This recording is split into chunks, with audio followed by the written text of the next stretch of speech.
Jubah away timnas resmi dirilis Erspo. Jajaran pelatih timnas inti pertandingan Persija versus USPSBS sudah mulai tahap utak-atik skuad. Derby Milan berujung imbang di San Siro.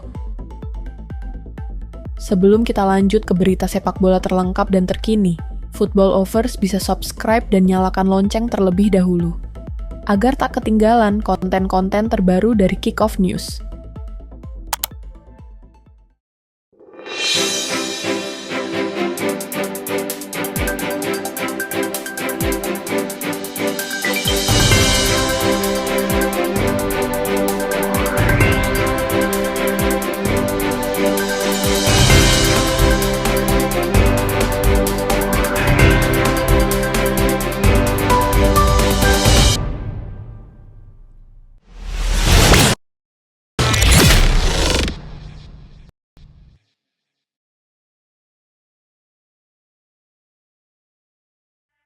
Real Madrid dipaksa mengakui keunggulan tim papan bawah Espanyol yang mengamankan kemenangan 1-0 dalam lanjutan La Liga Jornada ke-22 Minggu 2 Februari dini hari WIB tadi.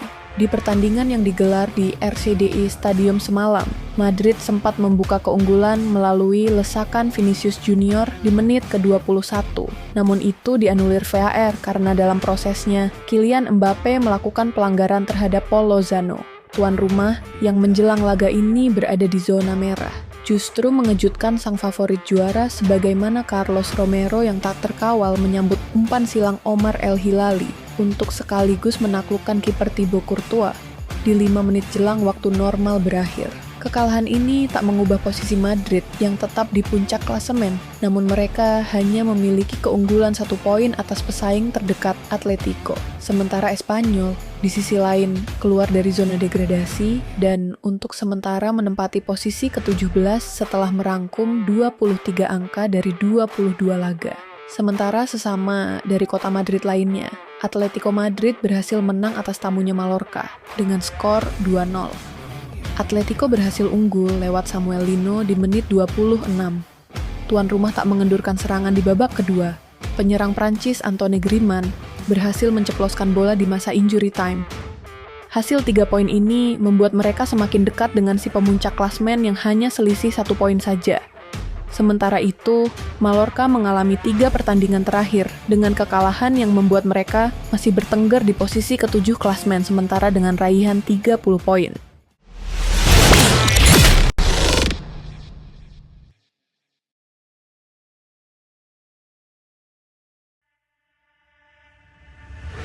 Sementara dari lanjutan Liga Premier bertanding di City Ground, Nottingham Forest berhasil pesta gol atas tamunya Brighton dengan skor 7-0 tanpa balas.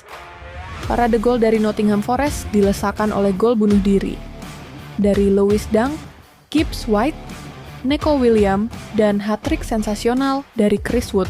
Hasil ini membuat Nottingham berada di posisi ketiga dengan 47 poin. Sedangkan Brighton bertengger di posisi ke-10 klasmen sementara dengan 34 poin. Masih dari lanjutan Liga Inggris, Arsenal berhasil permalukan tamunya Manchester City dengan skor 5-1. The Gunners berhasil membantai sang juara bertahan di Emirates Stadium dengan skor yang cukup telak. Anak asuhan Mikel Arteta ini membuka keunggulan lewat gelandang Norwegia Martin Odegaard di menit 2 dan disamakan oleh striker Norwegia lainnya Erling Haaland di menit 55. Adapun The Gunners melangsungkan pembantaiannya lewat partai di menit 56, Lewis Skelly 62, Havertz 76 dan ditutup dengan gol Nwaneri di menit 90+3. Hasil ini membuat The Gunners masih berada di bawah posisi 2 yang masih terpaut 6 angka dari pemuncak klasmen Liverpool. Sedangkan The Citizen masih berada di posisi keempat klasmen, sementara dengan raihan 41 poin.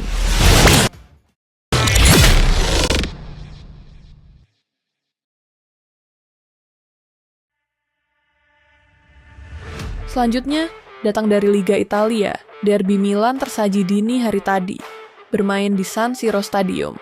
Rossoneri berhasil ditahan imbang tim sekota Milan lainnya Inter Milan. Bermain di hadapan suporternya, AC Milan unggul terlebih dahulu lewat Tijani Reinders di menit 45+3. Sedangkan La Benemata berhasil menyamakan kedudukan di menit akhir lewat tendangan De Vrij. Skuad besutan Simone Inzaghi tak beranjak dari posisi kedua dengan koleksi 51 poin, tertinggal 2 angka dari Napoli dengan raihan 53 poin. Sedangkan Milan mengoleksi 35 poin tertahan di urutan ke-8 klasmen sementara.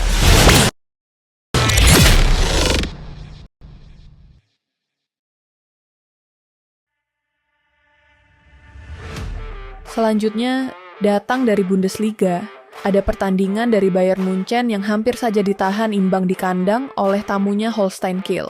Pertandingan ini berhasil diamankan sampai menit akhir oleh Munchen dengan skor 4-3.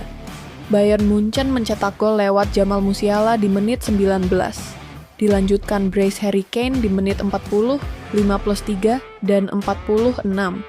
Gnabry menit 54, adapun gol dari Holstein Kiel dicetak oleh Porat di menit 62, dan Skrzybski mencetak brace di menit 90+1 dan 90+3. Hasil ini membuat Munchen kokoh di puncak klasmen dengan perolehan poin sementara 51 poin. Dan Holstein Kiel masih harus berjuang di zona degradasi yang masih bertengger di posisi 17 dengan perolehan poin Penirendaude.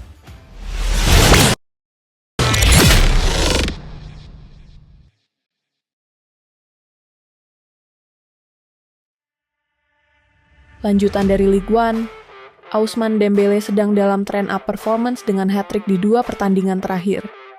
PSG berhasil mempermalukan tuan rumah Brest dengan skor 5-2. Gol dari PSG dicetak oleh Dembélé di menit 29,57 dan 62. Selanjutnya ada dicetak Gonçalo Ramos pada menit 89 dan 90,7. Sedangkan dari Brest gol 1 dicetak oleh Del Castilli di menit 50 dan Ajorque di menit 71. Hasil ini membuat PSG tetap kokoh di puncak klasmen sementara dengan perolehan poin 50, sedangkan Brest berada pada posisi 8 klasmen sementara dengan perolehan poin 28.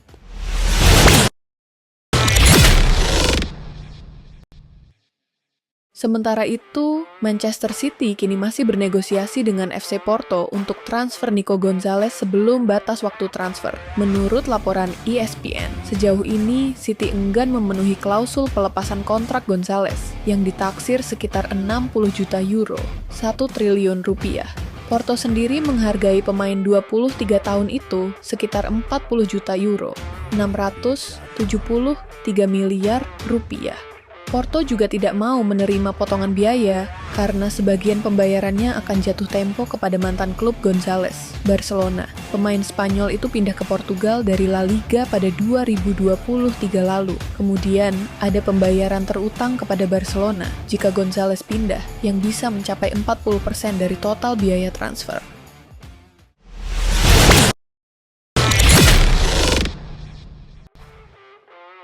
Beralih ke kabar lainnya, Manchester United dan Aston Villa kabarnya telah mencapai kesepakatan terkait kepindahan Marcus Rashford dengan status pinjaman. Pengumuman resmi bakal dilakukan sebelum jendela transfer musim dingin ditutup. Sejatinya, Rashford pernah berjanji tidak akan bermain untuk klub Premier League lain. Namun, situasi di Old Trafford membuatnya harus mempertimbangkan kembali masa depannya. Rashford dijadwalkan menjalani tes medis pada Minggu, 2 Februari 2025, hari ini setelah menyepakati kesepakatan yang tetap mempertahankan gajinya sebesar 325.000 pound per pekan. Dalam kesepakatan tersebut, Manchester United akan menanggung 25% dari gaji sang pemain. Selain itu, Aston Villa memiliki opsi untuk mempermanenkan Rashford pada akhir musim dengan nilai transfer sekitar 40 juta pound. Masih dari Aston Villa dan Unai Emery saat ini, dikabarkan akan segera menyelesaikan transfer Marco Asensio dari Paris Saint-Germain, PSG. Fabrizio Romano telah menyatakan melalui Instagramnya pada hari ini bahwa PSG telah mencapai kesepakatan dengan Aston Villa untuk meminjamkan mantan winger Real Madrid itu hingga bulan Juni. Asensio bakal datang ke Inggris hari ini, Minggu 2 Februari 2025, dan segera menyelesaikan proses negosiasi. Pelatih asal Spanyol tersebut tampaknya memiliki rencana khusus untuk Asensio, yang dapat bermain sebagai winger maupun gelandang serang. Kehadiran Asensio akan menjadi tambahan yang sangat berharga bagi Aston Villa, yang sedang berusaha mencapai target besar musim ini. Villa telah lolos ke babak 16 besar Liga Champions dan kehadiran pemain berpengalaman seperti Asensio diharapkan bisa memperbesar peluang mereka melangkah lebih jauh di kompetisi Eropa.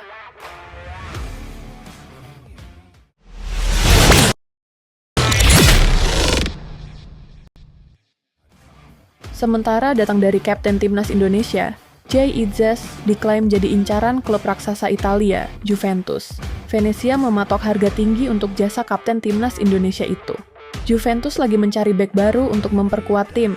Si Nyonya tua sempat mengincar pemain belakang Lens, Kevin Danso, tapi tawarannya ditolak. Kegagalan mendapatkan Danso membuat Juventus melirik nama bek yang berkarier di Italia. Beberapa pemain yang dikaitkan ke Turin yakni Thomas Christensen Udinese, Diego Coppola, Hellas Verona, dan Jay Itzes Venezia. Isu ketertarikan Juventus kepada Jay Itzes dilontarkan jurnalis Italia Antonello Angelini. Dia mengklaim Bianconeri sudah berkontak kepada Venezia. Venezia disebut mematok harga Jay Itzes 20 juta euro, sekitar 338 miliar rupiah, kepada Juventus. Angka tersebut sudah final dan tak bisa ditawar lagi. Angka 20 juta euro yang dipatok Venezia jauh di atas harga pasaran Jay Itzes. Dia punya kisaran nilai 3 juta euro, 51 miliar rupiah dalam catatan Transfermarkt.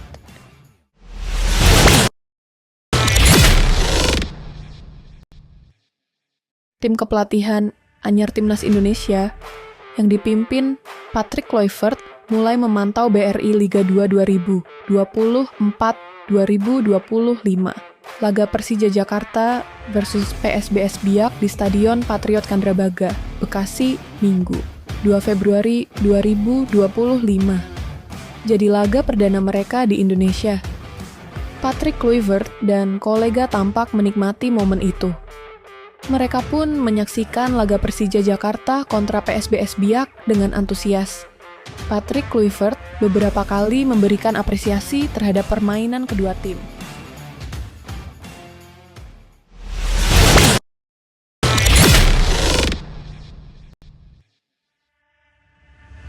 Sementara masih dari Timnas Indonesia yang meluncurkan jersey tandang baru Timnas Indonesia resmi dirilis pada Senin, 3 Februari 2025, sore WIB.